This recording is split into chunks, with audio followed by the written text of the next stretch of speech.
So I mentioned earlier that I discovered ecstatic poetry through the writing of primarily the two Persian masters. They're the ecstatic writers that I think the world is most familiar with, Rumi and Hafiz, and I'd like to talk a little bit more about them later. For years, I was under the illusion that this is where ecstatic writing started, until I actually started to study ecstatic writing. Ecstatic writing is just about as ancient as writing is. It can first be found in ancient Greek writing, which was a surprising fact to me, but when you think about it, it makes sense. If ecstatic writing is first present, we can trace it all the way back. It kind of appeared in Orphic hymns, writing by the ancient Greeks to honor their demigod Orpheus.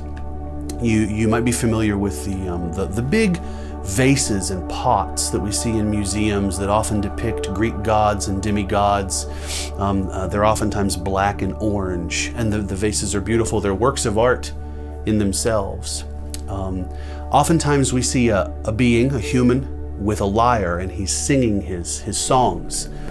Those are depictions of Orpheus, again, the Greek demigod, and the songs that he's singing are ecstatic poetry. I'll share one with you now. Eternal fires, source of all below, with flames significant of fate ye shine, and aptly rule for men a path divine. In 7 bright zones ye run with wandering flames, and heaven and earth compose your lucid frames, with course unwearied, pure and fiery bright, forever shining through the veil of night. This comes from 550 BCE, so ecstatic verse is far more ancient than I initially thought. Ecstatic verse moves through all of history and human cultures. Ecstatic verse can be found in the East, in the Indian corpus, in the Rig Veda, which is a root text of Hinduism. It can be found in the root texts of Buddhism. The great Buddhist sage Milarepa wrote the Bodhicharyavatara, which is the way of the Bodhisattva. It's a root text in Mahayana Buddhism, and it's an epic poem. It can be compared to Homer's the Iliad or the Odyssey, just from the East. And it's a beautiful, profound work of transformation. It's a sacred text, but it's just an epic, ecstatic poem, not unlike the Iliad or the Odyssey. Ecstatic writing, I mentioned, can be found through the entire world, multicultural across all cultures. It can be found in South America. It can be traced to pre-Columbian Mexico in the writing of some of the Nahuatl poet kings. And then, a little bit more contemporarily, we might think of beat poetry. The work of our friend Jack Kerouac can certainly be identified, most of his work, as ecstatic poetry. This is the briefest condensation of the history of ecstatic verse. There's a lot more information on my website that you can find out about the history of ecstatic verse if you feel inclined to study, or perhaps take a course with me, or reach out and contact me. There's a lot that I have to offer you in the world of ecstatic poetry, but I think for now, let's move on to something new. The next thing I'd like to talk about is this idea of visionary art. Visionary art is a paradigm that's really kind of been moving in the world here, especially here in our Western culture, since about the 1980s, the early 1980s. You might ask, what is visionary art exactly? Maybe you've heard the term, maybe you haven't heard the term.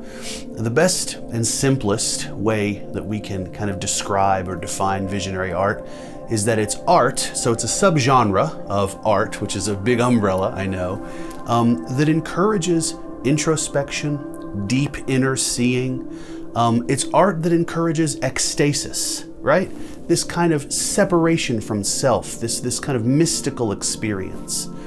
There are many pioneers in visionary art. I think certainly the most popular name is the well-known painter Alex Gray, who paints these absolutely gorgeous, very transcendent, sometimes very trippy paintings, oftentimes including human bodies with no skin, and they look like I think they're called the X-ray bodies. A part of the visionary art movement that I notice as a writer, so my art isn't painting. My art is actually not a visual art. My art is poetry. Something I've noticed about the visionary art movement, which is clearly something I love and resonate with and identify with very, very much, there seems to be, at least in my experience or through my window or through my lens, there seems to be a preference that I notice in the visionary art community for, well, visual art, especially paintings. A quick Google search for visionary art will show you thousands of beautiful, transcendent works of visual art. In fact, I encourage you to do that. But I'm here with, really with the same mission, but from a different perspective, from a different lens. I'm here because ecstatic poetry is also visionary art. All the core tenets of visionary art are present in ecstatic poetry. There's a theorist, a writer, and an artist from the 16th century, Saint Bonaventure. Saint Bonaventure had this lovely model for art. Of course, the term visionary art wasn't around back then, but it's called the 3 eyes model.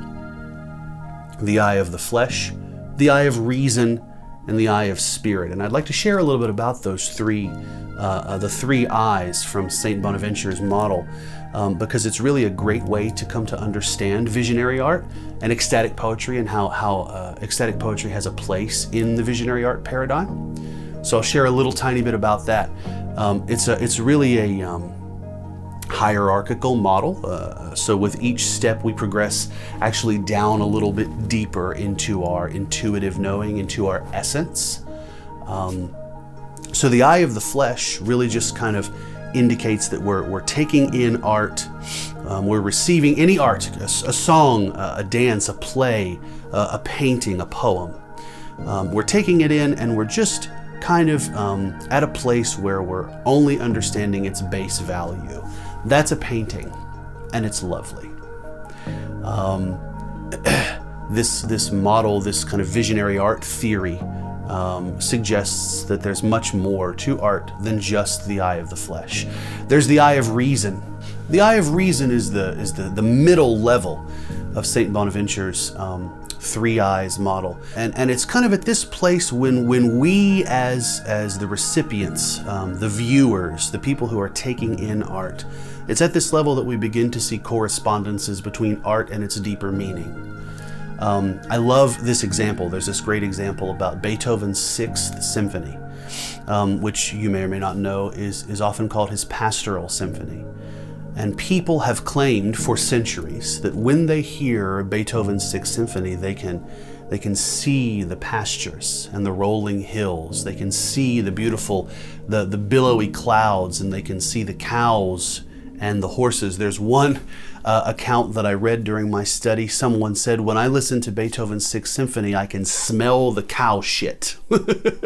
And so those people who are beginning to really feel the deeper meaning of that particular piece of art are receiving it through their eye of reason. Finally, there's the eye of the spirit. The eye of the spirit is when we receive art and it informs us about our essence. It informs us about our life journey in some way. It is this mystical experience. It's definitely comparable to the experience of ecstasis. When we receive art, and art can give us a mystical experience. So I wonder if anyone out there, I wonder if you have received any art, whether it's a glorious, ecstatic, visionary painting, or a song that has changed you fundamentally, a piece of music or a play or a poem.